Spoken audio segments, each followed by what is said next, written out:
Hey everybody, welcome back. It's Missy.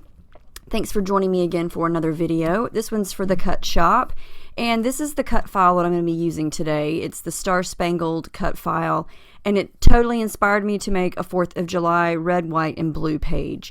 So I have these cute pictures of my little Paige in her red, white, and blue swimsuit from a few years ago, and I wanted to try something different for this video, for this layout, and so I knew that the cut file that I was going to be using was going to take up pretty much the whole page. So I wanted to start with white cardstock, and as you can see, I pulled out a ton of washi tape. I went through my stash and pulled out different patterns and shades of blues, reds, and silvers / grays.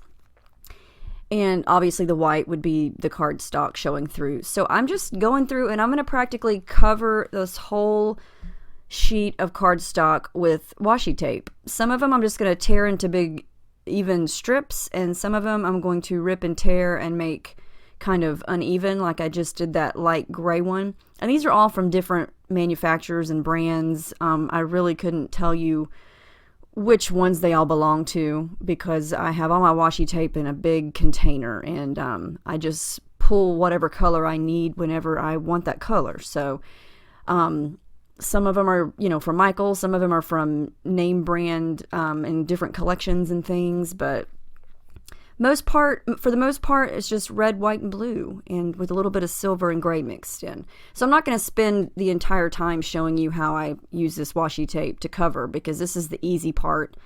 And so this was pretty fun, and it was just kind of an easy, fast type of way to do this. And so after I get this whole sheet covered up, I'm going to put that on my sticky mat for my cameo, and I'm just going to cut it like I normally would. For me and my machine, I usually keep it on a 3. The blade is on a level 3, and that usually cuts my cardstock and normal weight pattern paper really nicely. But for this, I turned it up to a 5. And it cut it really well. I was surprised. It ran through. There were a couple spots that the tape kind of wanted to roll up, but I think it's just because I tore it and, some of it stuck to my finger, so it didn't stick completely down. But as you can see, it's coming out pretty nicely.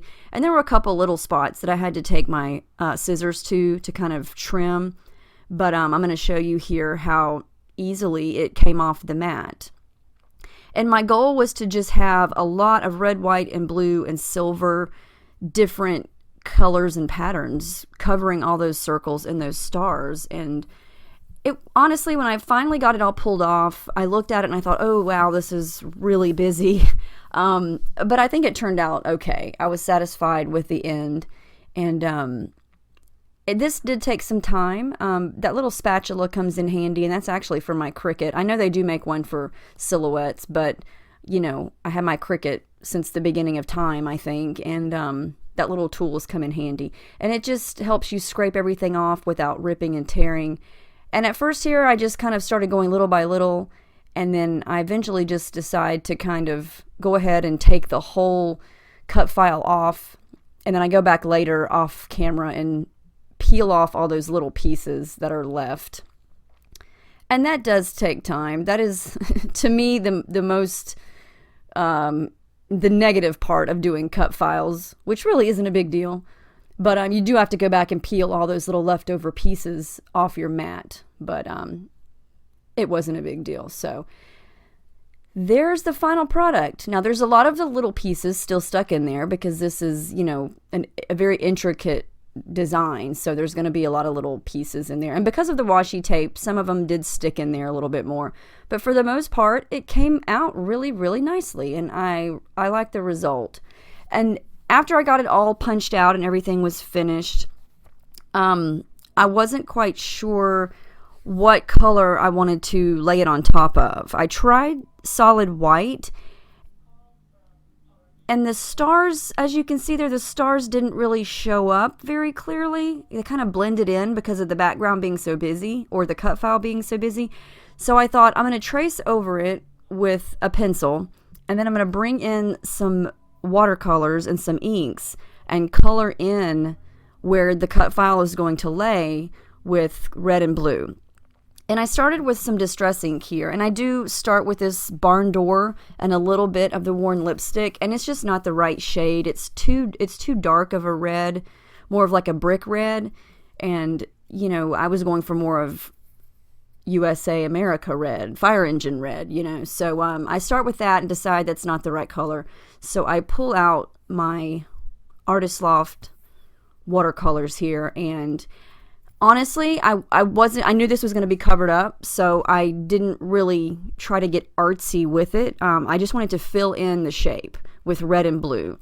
So this is going to look really like a kindergartner did it, because as you can see, that was my end goal, was to have it colored so I can lay the cut file on top of it and to have a little bit of color showing through all those circles and stars.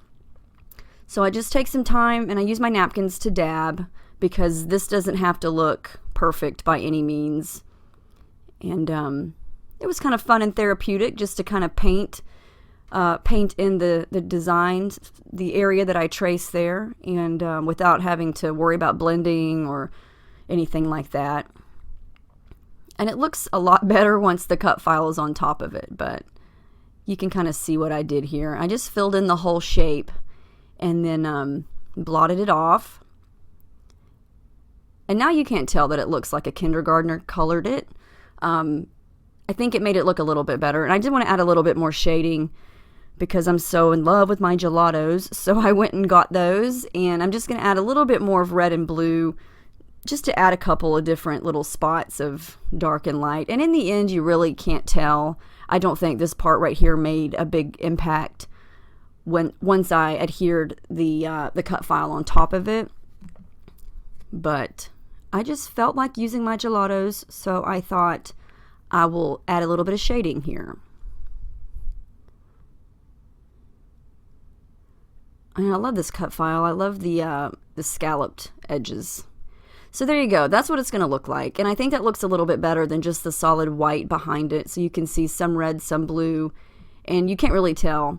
And oh my gosh, check this out. I finally got one of the fine liner bottles. Sherry Twing, aka Auntie Recreates, sent me one. I was so excited. Thank you, Sherry. She's on the design team here with me at the Cut Shop. And she heard me mention in one of my other videos that I had not made it to Hobby Lobby yet to pick one of these up because I kept fighting with my big regular bottle of Scotch-Brite quick adhesive. And she sent me this bottle. That was the sweetest thing ever. I opened the package and I squealed like a little kid. Seriously. I love this thing. And you know what's also great about it? The fact that it doesn't clog, but you use way less glue. And you don't really need a whole lot. And so just a little bit comes out, and that's really all you need. And so, Sherry, you're the bomb. Thank you for sending me that. It's awesome. I love it. I highly recommend getting it if you don't have one. It was really great. So I glued that down, and now I'm going to come in and see what else I'm going to do. And I really don't add a whole lot of embellishing because, as you can see, the background's kind of busy. I did add some silver stitching. It's hard to tell on camera, but in the close-ups you'll be able to see it. And in order to make those stars pop just a little bit more, I took my pencil and I just took some time and went through all those little spots and trace. And it didn't, you can't really tell a huge difference, but I think you can make out the stars a little bit better. So now I'm going to add in some layers behind my pictures, and I literally went to my shelf of random papers and just found some blue and some red that would match. I couldn't tell you what brand that was. I think it's been on my shelf since I started scrapbooking in 2006. That is some random red cardstock. It's probably Basil, but as you can see, it's just a scrap because I've punched with it before. Now that's Recollections from Michaels, and it's a little bit of a lighter blue color. And I just want to add a little bit of separation between the busy background and my pictures. And so that's what I'm doing there.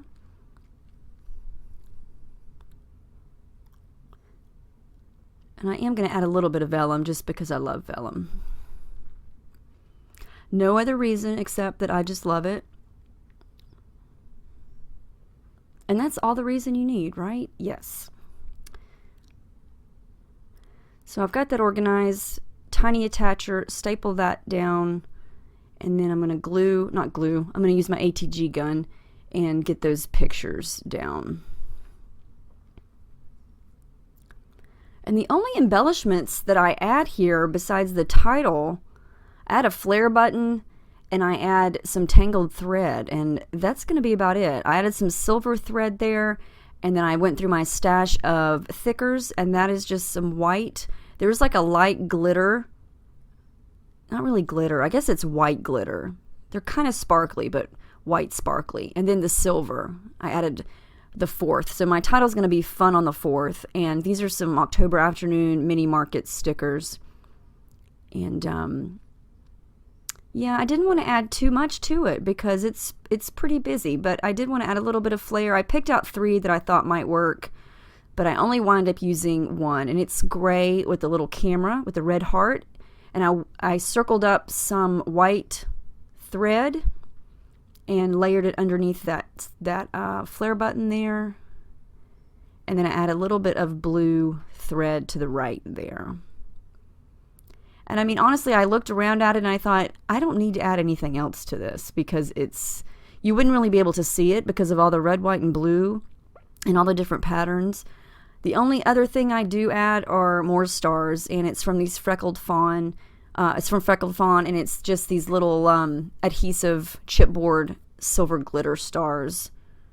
And I think they add just a little bit of more of a sparkly touch, and they pick up on the glitter of those thickers.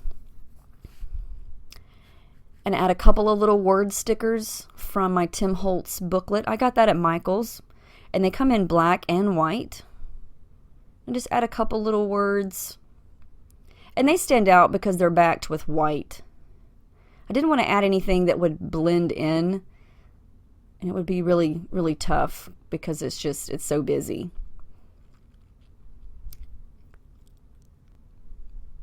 But this was really fun to make. I really liked the effect of the washi tape. And all I do is add the date, and then I come back in with the watercolors and add a little bit of splatters with the blue and the red. I didn't even add any journaling because when I look at this, I know clearly that it was the 4th of July and she was in the pool and it was a hot sunny day and it's red, white, and blue, and that's all we needed to know. It wasn't, pictures that I felt like I needed to tell a story with or anything, so I didn't worry about journaling. And with the design of this, I didn't really know where I would put it anyway, so I just left it off and I just added the date. And that's it. I hope you enjoyed this. I hope this gives you an idea of something else that you can try with the cut files and your Cameo with the washi tape, especially on a big design like this. It was really fun. And so there's the final layout. I hope you guys enjoyed watching it. I hope it inspires you to create something fun with your red, white, and blue 4th of July photos. Hopefully you got some this year. And here are the close-ups. Make sure you visit the Cut Shop. I've got all the links to the store and the blog down below, and I will see you next time. Have a great day.